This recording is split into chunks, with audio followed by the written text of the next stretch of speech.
Hey, welcome back. It's good to have you here. I was just looking out my apartment window here in Brooklyn, watching the rain streak the glass, and it got me thinking about how some mysteries feel like they're sealed tight against the world. Like a puzzle box with no key. And that's exactly what we're diving into today. I'm Ibnul J. Farabi, and this is the Unexplained Archive, a show where we investigate the strange, the unsolved, and the deeply human stories behind them.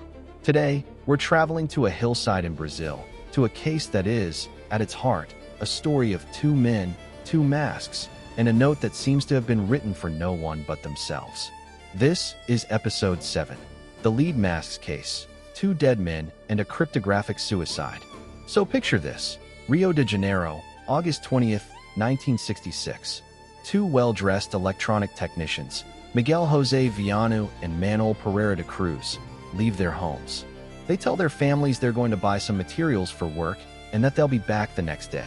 They're seen boarding a bus headed for the mountainous area of Niterói. That's the last time anyone sees them alive. 2 days later, on a windy, grassy hill in the Vintém district, a young boy flying a kite stumbles upon a truly surreal scene. Two men are lying side by side, perfectly still, dressed in nice suits and raincoats. And on their faces, not expressions of pain or panic, but smooth, handmade masks of lead. They looked almost ceremonial. Beside them, an empty water bottle, a towel, and a little notebook. Inside that notebook, a sequence of words that would become the core of a 50-year mystery. It read, 1630B at agreed place.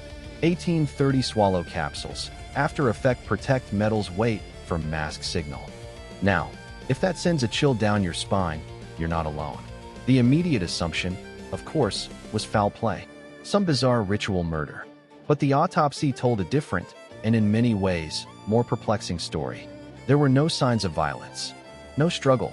The cause of death was simply cardiac arrest. Both of them. And in their stomachs, they found traces of a poisonous, but not immediately lethal, substance from the local plant Conium maculatum.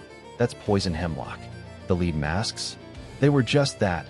Thin sheets of lead, carefully cut and shaped with openings only for the eyes, held on with simple elastic bands. They weren't airtight. They served no obvious protective purpose. So why wear them? This is where the investigation splits into two distinct paths. The rational, earthly explanation and the one that reaches for the stars. Let's start with the grounded one.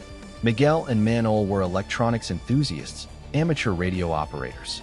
They were known to be deeply interested in the spiritualist and esoteric ideas that were popular in Brazil at the time. The note, cryptic as it is, suggests a planned, voluntary act. Swallow capsules, after effect protect metal's weight from mask signal. Some researchers believe this was a tragic, misguided spiritual experiment. The poison, perhaps, was meant to induce an out-of-body experience, a spiritual journey. The lead masks? Maybe they were meant to shield them from some kind of energy or to focus their third eye. They were waiting for a mask signal, a sign from another plane of existence that never came. It was, in the most literal sense, a cryptographic suicide, a set of instructions they wrote for themselves, following a logic that died with them on that hillside. But then, there's the other path, and it's a path lit by a very different kind of light. You see, the men were also interested in UFOs.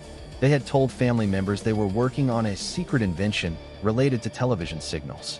And here's a detail that fuels the extraterrestrial theory. When their bodies were found, one of them had a slip of paper in his pocket with a strange, almost algorithmic phrase, SGIEDAEBETALMED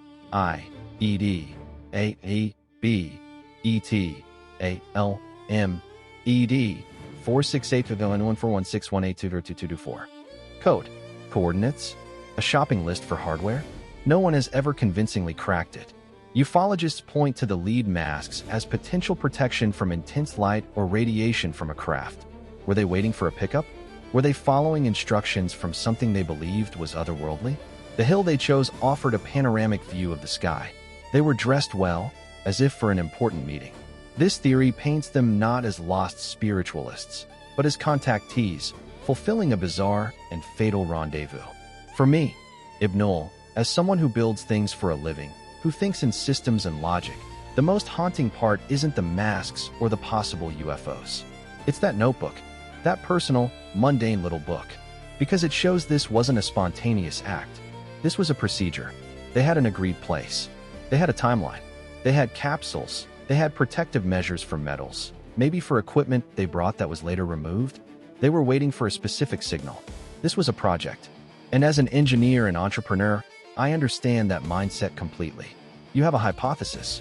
You design an experiment. You follow the steps. The sheer, chilling rationality of it is what makes it so irrational to everyone else. They were following their own internal logic right off the edge of the world.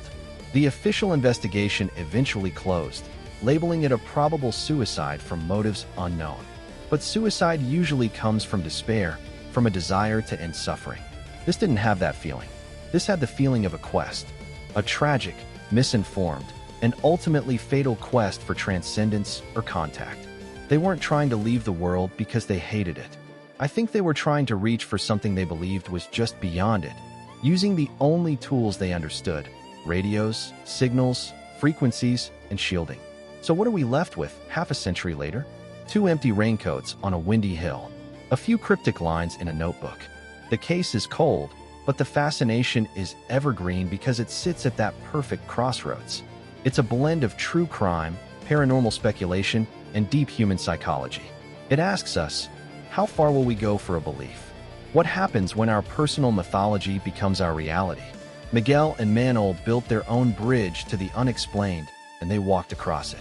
Thank you for listening to this journey into one of history's most peculiar puzzles.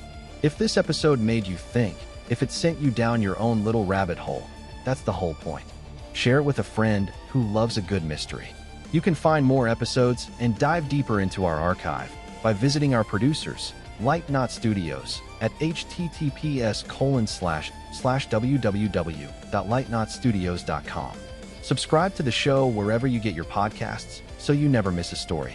Until next time, remember, some mysteries aren't meant to be solved. They're meant to be examined, to hold up a mirror to our own need for answers. I'm Ibnul J. Farabi. Stay curious.